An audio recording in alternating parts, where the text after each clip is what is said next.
যুক্তরাষ্ট্রের শুল্ক আরোপের বিরুদ্ধে পাল্টা ব্যবস্থার ঘোষণা দিয়েছে কানাডা, মেক্সিকো ও চীন। কানাডার প্রধানমন্ত্রী জাস্টিন ট্রুডো ও মেক্সিকোর প্রেসিডেন্ট ক্লাউদিয়া শেনবাউম পৃথকভাবে পাল্টা ব্যবস্থার ঘোষণা দিয়েছেন।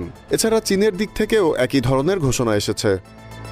মার্কিন প্রেসিডেন্ট ডোনাল্ড ট্রাম্প শনিবার কানাডা ও মেক্সিকোর পণ্য আমদানিতে 25% শুল্ক আরোপের আদেশ দিয়েছেন। এছাড়া চীনের পণ্য আমদানিতে 10% শুল্ক আরোপের আদেশ দিয়েছেন তিনি। গতকাল এ সংক্রান্ত 3টি পৃথক নির্বাহী আদেশে সই করেছেন ট্রাম্প। এ আদেশ আগামী মঙ্গলবার থেকে কার্যকর হবে।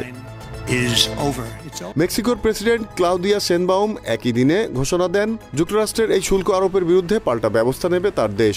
শুল্ক আরোপ সহ নিজস্ব অন্যান্য পদক্ষেপের মাধ্যমে এই পাল্টা ব্যবস্থা নেওয়া হবে। কানাডার প্রধানমন্ত্রী জাস্টিন ট্রুডো বলেন, $155 বিলিয়ন মূল্যের মার্কিন পণ্যের ওপর 25% শুল্ক আরোপ করবে তার সরকার। মঙ্গলবার থেকে $30 বিলিয়ন মূল্যের মার্কিন পণ্যের ওপর এই শুল্ক কার্যকর হবে।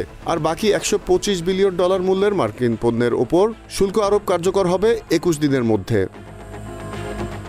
অন্যদিকে চীনের পক্ষ থেকে বলা হয়েছে তারা যুক্তরাষ্ট্রের বিরুদ্ধে অনুরূপ পাল্টা ব্যবস্থা নেবে। চীনের বাণিজ্য মন্ত্রণালয়ের পক্ষ থেকে বলা হয়েছে, যুক্তরাষ্ট্রের শুল্ক আরোপের পদক্ষেপে চীন ভীষণ অসন্তুষ্ট। তারা দৃঢ়ভাবে এর বিরোধিতা করে। এটি বিশ্ব বাণিজ্য সংস্থার নিয়ম নীতির গুরুতর লঙ্ঘন। Z news, Dhaka.